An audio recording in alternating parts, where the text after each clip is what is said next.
Right now, House lawmakers holding a hearing about increasing violence against the LGBTQ community. It comes in the wake of the mass shooting at Club Q in Colorado Springs, and survivors of that shooting are testifying in Washington. Our Kennedy Cook has been following this hearing for the past hour. Kennedy, of course, you're hearing some pretty emotional testimony. That's right, Michelle. It's been a horrific and extremely detailed recollection from two of the Club Q survivors, as well as the owner of the LGBTQ plus bar. And those were given in front of Congress today.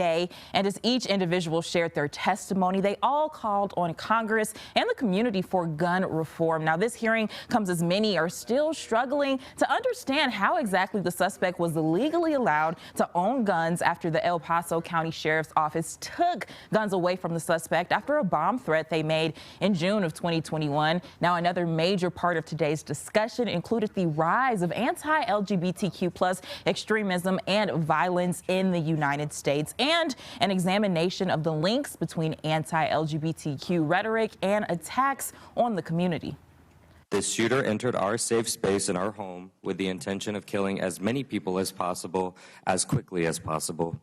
They used a military-style weapon that exists solely for the intention of killing other human beings and began to hunt us down as if our lives meant nothing.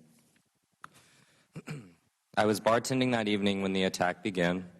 I felt more terrified than I ever have before in my life. I ran for my life that night and hid, praying and hoping the violence would end. When I stared down the barrel of that gun, I realized I stood no chance against a weapon of that power, magazine capacity, and seemingly automatic firing rate.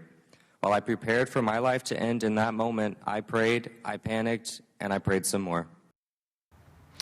Now, Dom and Michelle, this hearing is still going on, and as of now, it is unknown if members of the committee have specific actions or any proposed legislation as part of the effort to reduce or prevent similar crimes. And of course, we will continue to follow this story as it progresses. All right, Kennedy, thank you.